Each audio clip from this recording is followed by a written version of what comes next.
The night lights of Los Angeles spilled across the window pane of Hannah Rowe's office, casting pale, lifeless reflections on her face. It was the hour when the city still pulsed with life, and she, as usual, was fine-tuning the final details of an advertising campaign for one of her most demanding clients. In the world of content marketing, every detail, every word mattered. One wrong photo, one ill-timed post, and years of work could crumble to dust. Hannah was a perfectionist. Everything she published on behalf of her clients was meticulously coordinated, balanced, and deliberate. But her own Instagram account was entirely different. Modest, almost neglected. A few coffee shots, vacation snapshots, and a forgotten selfie from a year ago.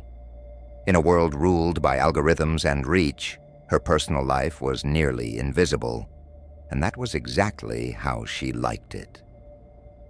Closing her laptop, she felt a wave of relief. She was exhausted. Pulling down the blinds, she locked the outside world away and opened the Uber app to arrange a ride home. Her phone vibrated softly as the app indicated the approaching car, but then something else caught her attention. A notification from Instagram. Your photo was tagged in a new post. She raised an eyebrow. She didn't recall taking any pictures recently, let alone being photographed. She clicked on the notification. The photo showed her. Sitting at her desk, exactly where she had been moments earlier, staring at her laptop screen. The image was sharp, taken from a perfect angle, as if someone had been standing outside the window, watching her through the glass.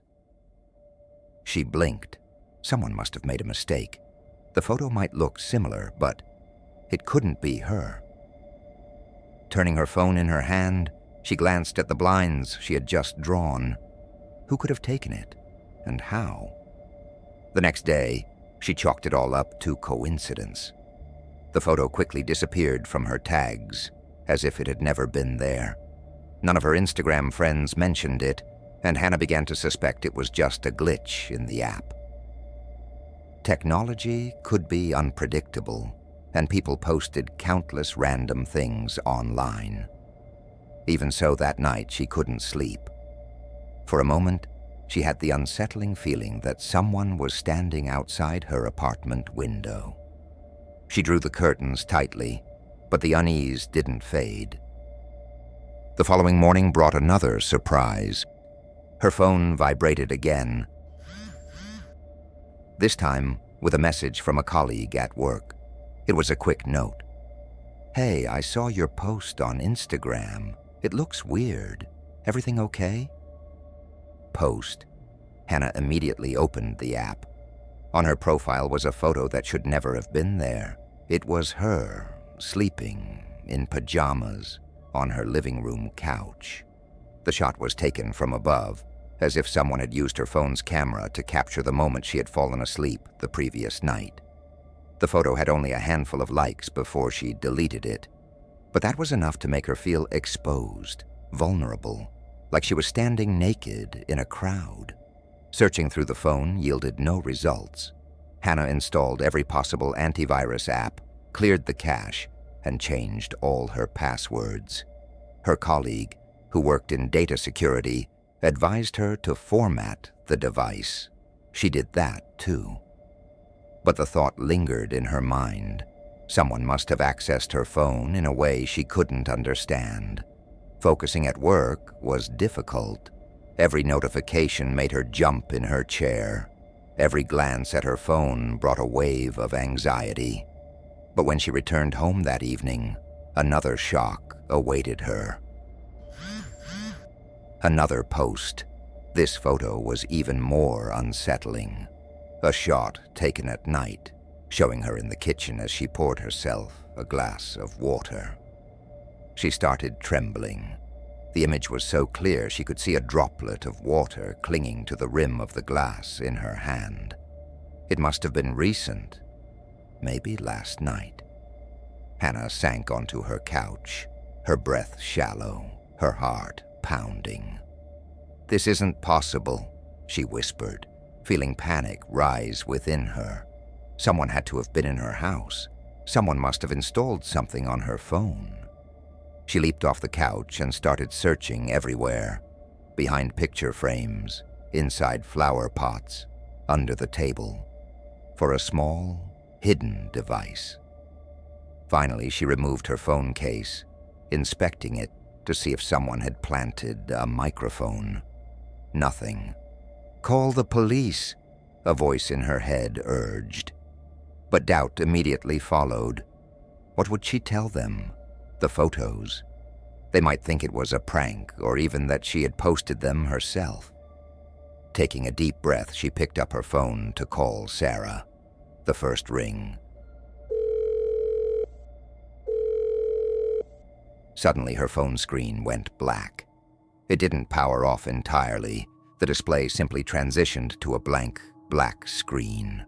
Then faint white letters appeared on the dark background. "Don't call. Stay here with me." The phone slipped from her hand. She stepped back as if the device might explode. For a moment she stood frozen, staring at the phone lying on the floor. The message disappeared, but Hannah's heart was racing so fast she could barely breathe. That night, she didn't sleep. She locked every door and window, moved her couch to block the view from the window, and sat with a mug of tea, trying to think logically. It could be someone from work, someone who knows me. But who? The morning brought a brief sense of relief. Hannah went to the office feeling safer surrounded by people. But halfway through the day, her phone started acting up again. This time, it wasn't a post, but a screenshot. On her laptop screen, a folder appeared with the name Hannah Live Feed. With trembling hands, she opened the folder. There were dozens of photos, each showing her from different perspectives. In the bathroom, in the bedroom, in the kitchen. Some were taken from above, while others were so close she could see the faint outlines of the veins on her wrists. With every click, her heartbeat quickened.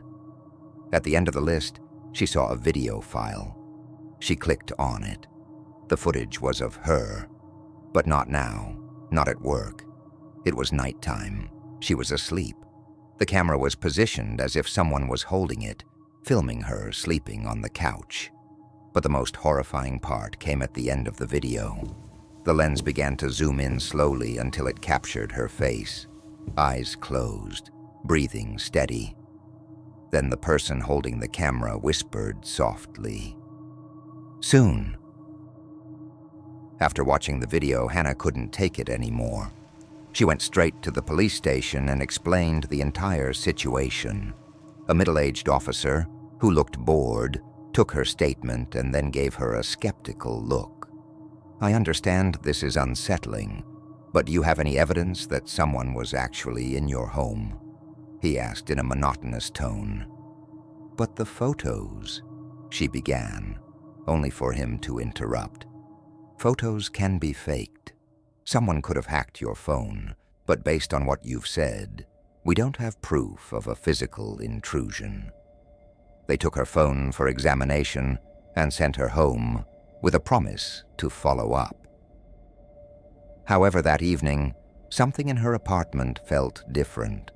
When she returned, she noticed that the bedroom door was slightly ajar, even though she was certain she had left it closed. She froze in the doorway, a chill creeping up her spine. On the bed lay her phone, the one she had just handed over to the police. The screen displayed a new message. "Did you really think that would be enough to stop me?" Hannah knew she couldn't stay in the apartment.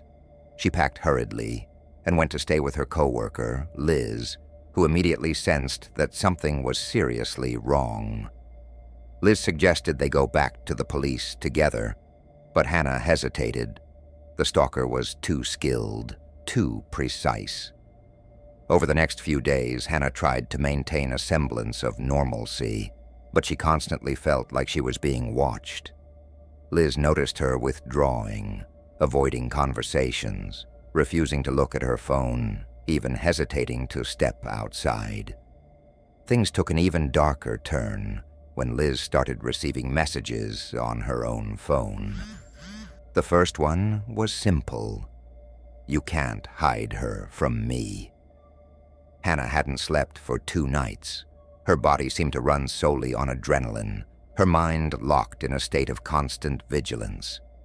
The last message Liz had received was more direct than any of the others. "Tonight, we'll meet." Liz insisted that Hannah report it again, but Hannah knew that wouldn't be enough. She couldn't keep running. She wanted to end this, though she didn't yet know how. Throughout the day, she searched for anything that might reveal her stalker's identity. Sitting at Liz's computer, she combed through her old emails, social media accounts, every fragment of her life she might have ever made public. She was looking for a mistake, a place where she might have left an open door for someone to slip through. And then she found it. Among the photos on her private Instagram account was one she only vaguely remembered. It was taken years ago at a cafe she used to frequent.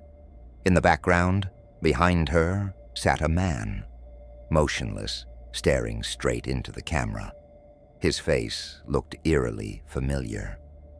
She took a screenshot and uploaded it into a reverse image search. The result sent chills down her spine. It was a photo of a man who had been accused in the past of stalking and harassing women. In most cases, the evidence wasn't enough to convict him, but his name had made the headlines: Nicholas Hargrove. It was him. She was certain. Late that evening, Hannah returned to her apartment, though her legs felt like they might give out beneath her. The air was heavy, and the darkness of the hallway leading to her door felt like a closed tunnel with no exit. The key trembled in her hand as she slid it into the lock. The click of the mechanism seemed unnaturally loud, echoing through the empty space. The place that had once been her home now felt alien. The streetlights outside cast faint shadows on the walls, forming shapes that seemed to shift and flicker whenever she looked at them out of the corner of her eye. Hannah tried to ignore it. She closed the door, locked it, and took a deep breath, as if that simple act could somehow protect her. But then something caught her attention. A faint glow was coming from her bedroom, even though she'd turned off all the lights before leaving. Her heart pounded as she stepped inside. On the bed lay carefully arranged clothes, a neatly folded dress, silk lingerie, and a pair of high-heeled shoes. Next to them, resting on the pillow, was a small card. Written in meticulous handwriting, it read, "I want to see you in this." For a moment, Hannah stood motionless, too stunned to react. The air in the room felt heavy and stifling. Someone's hands had touched these things. They had been here. A stranger had entered her home, walked through her rooms, opened her closets. They knew her well enough to choose her favorite clothes. The card slipped from her trembling hand, and she stumbled back as the realization hit her. This place was far more than a shattered sanctuary. It was something deeply sinister. She retreated into the living room, a cold chill racing down her spine. Her eyes fell on the laptop sitting on the desk. At that exact moment, the screen lit up, freezing her in place. Text appeared on the screen, black background, white letters. It resembled the interface of an old text editor, with sentences forming in real time, letter by letter, as though someone were typing them at that very moment. "You knew it was me from the beginning." Hannah stared at the screen, too terrified to move. More sentences appeared, slowly, their deliberate rhythm echoing the pounding of her heartbeat in her ears. "Nicholas Hargrove, remember? You looked at me that day in the cafe. I knew you were special." The name hit her like a blow. In an instant, memories and images flooded back. The face of the man in the background of her Instagram photo, the name she'd found in the articles, the stories of stalking and unspeakable torment inflicted on other women. Another line appeared. I wanted to be close. I wanted to show you I see you better than anyone else. Now you'll belong only to me. Hannah bolted upright, grabbing her phone, and quickly took several screenshots. Her hands shook, tears streaming down her face, but she didn't stop. She had to get out. At the police station, Hannah could barely articulate what had happened. The officers took her report, logged the screenshots, and confiscated her laptop for analysis. A senior officer sat behind a desk, scrolling through the images and notes she'd brought. Eventually, his gaze stopped on one particular detail, the name Nicholas Hargrove. He froze, his expression shifting into something between shock and unease. Hannah sat across from him, trying to steady her breathing when he finally broke the silence. Nicholas Hargrove was arrested 2 weeks ago, he said quietly, charged with stalking and a brutal assault. He confessed in his cell. Hannah blinked, her stomach turning with dread. He took his own life that same night. The words hit Hannah like a crushing weight that almost obliterated her. If Nicholas was dead, then who had been sending those messages? Who had been in her apartment? On her way back to Liz, Hannah couldn't stop thinking about the officer's words. It seemed impossible that Nicholas could still be a part of her nightmare. And yet, she was certain it was him. Later, when she glanced at her phone, she noticed something new. In her inbox was a message she hadn't seen before.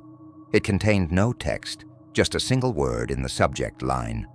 Death is not the end. I will never leave you. That evening, Hannah realized that her tormentor wasn't merely human. He was a shadow, a memory, something she would never truly be able to escape.